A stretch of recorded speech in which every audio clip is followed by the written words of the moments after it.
بہت ضروری ہوتا ہے کہ آپ اپنی شادی کے بعد اس چیز کو آئیڈینٹیفائی کرنا سیکھیں کہ آپ کا پارٹنر ابیوسو ہے یا نہیں۔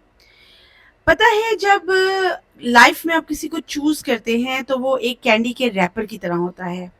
اس کی اصلیت اس وقت آپ کے سامنے نہیں آتی، اور یہ کوئی آپ کی غلطی نہیں ہوتی کہ اگر آپ ایک غلط پارٹنر کو چوز کر لیتے ہیں۔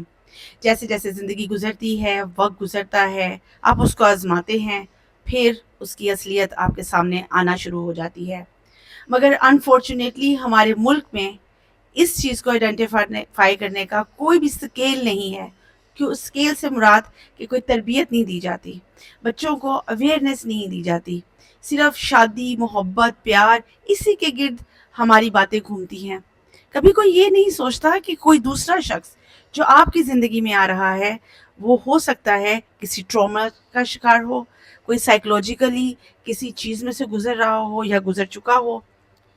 وہ شخص جب آپ کی زندگی میں آتا ہے تو آپ تو اس کو بالکل نارمل طریقے سے لے کے چل رہے ہوتے ہیں، مگر آہستہ آہستہ اس کی ساری چیزیں آپ کے سامنے آنا شروع ہو جاتی ہیں۔ وہ آپ کو اذیت دیتا ہے، وہ آپ کو تکلیف دیتا ہے، وہ آپ کو نیچا دکھاتا ہے، وہ آپ کو آپ کے گول سے دور کرنے کی کوشش کرتا ہے، یا وہ آپ کے ساتھ فزیکلی آپ کو ٹارچر کرتا ہے۔ مینٹل ٹارچر سے تو آپ گزر ہی رہے ہوتے ہیں، لیکن جب آپ پہ وہ ہاتھ اٹھاتا ہے تو یاد رکھیں اس شخص کا کوئی نہ کوئی ٹراما ہوگا، یا اس کا کوئی نفسیاتی مسئلہ ہوگا، اور وہ سارا ٹراما آپ پر ڈمپ کرتا رہتا ہے، اور آپ اتنے معصوم ہوتے ہیں کہ اس ٹرامے کو برداشت کرتے ہیں جو آپ کا کریٹ کیا ہوا نہیں ہوتا، جو اس شخص کا ہوتا ہے، لیکن آپ اس کو ٹھیک کرنے کی کوشش کرتے ہیں اپنے اینگل سے۔ آپ محبت زیادہ سے زیادہ ڈالنا شروع کر دیتے ہیں، ایفرٹ اور زیادہ کرنا شروع کر دیتے ہیں۔ آپ اس خوش فہمی میں ہوتے ہیں کہ محبت دینے سے یہ شخص ایک دن ٹھیک ہو جائے گا، مگر جب یہاں مسئلہ ہوتا ہے نا، وہ محبت دینے سے کبھی بھی ٹھیک نہیں ہوتا۔ پھر کیا ہوتا ہے؟ بچے ہو جاتے ہیں، روز لڑائیاں، روز جھگڑے، اور آپ ایک دن تنگ آ جاتے ہیں۔ آپ کو وہی خوشگوار زندگی جس کا خواب آپ نے کہیں دیکھا تھا، وہی آپ کی جہنم بن جاتی ہے۔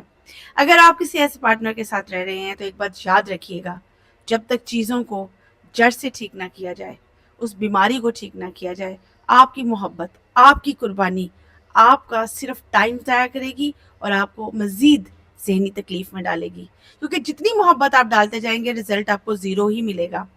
تو اپنے ایسے ریلیشن شپ میں اگر آپ گزر چکے ہیں یا گزر رہے ہیں تو آئیڈینٹیفائی کیجئے، آپ کو چیزیں کسی اور طرح سے نظر آئیں گی، لیکن یاد رکھیں یہ سب چیزیں آپ صرف تب دیکھ سکتے ہیں جب آپ اپنے نظریات کو بدلتے ہیں، جب اس شخص کو دیکھنے کے اینگل کو چینج کریں گے تو وہ ایک نارمل شخص آپ کو کہیں نہ کہیں ٹرامیٹائز نظر آئے گا۔ تو لیکن یہ سب تب ہوگا جب آپ نئے نظریے سے سوچیں گے، زندگی کو نئے طریقے سے دیکھیں گے۔ تو آئیں ہم مل کر نئے طریقے سے سوچیں گے اور اپنی زندگیوں کو بدلیں گے، کیونکہ آپ کو پتہ ہے کہ یہ جو سوچ ہوتی ہے، یہ جو نظریہ ہوتا ہے، یہی آپ کی پوری زندگی بدل دیتا ہے۔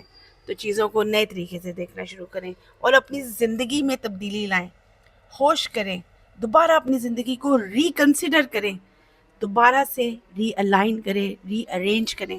آپ زندگی میں کبھی بھی دوبارہ ری سٹارٹ لے سکتے ہیں۔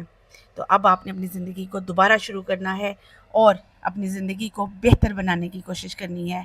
اگر آپ کو میرا یہ پیغام پسند آیا ہو تو اسے شیئر کیجیے گا، ہو سکتا ہے کوئی اور بھی کسی ٹرامیٹائز انسان کا شکار ہو کر محبت ڈال ڈال کر یہ خوش ہو رہا ہو کہ ایک دن اس کی زندگی ٹھیک ہو جائے گی۔ اپنا خیال رکھیے گا اور آگے بڑھیں، پیسہ کمائیں، گولز اچیو کریں۔ زندگی اسی کا ہی نام ہے اور یہی زندگی کا مقصد ہے۔ شادی زندگی کا مقصد نہیں ہے، صرف ایک حصہ ہے۔ تو آبزرو کیجئے اور اپنی لائف کو بہتر بنائیے۔ ٹل دا نیکسٹ ویڈیو، اپنا بہت سارا خیال رکھیے گا۔ اللہ حافظ۔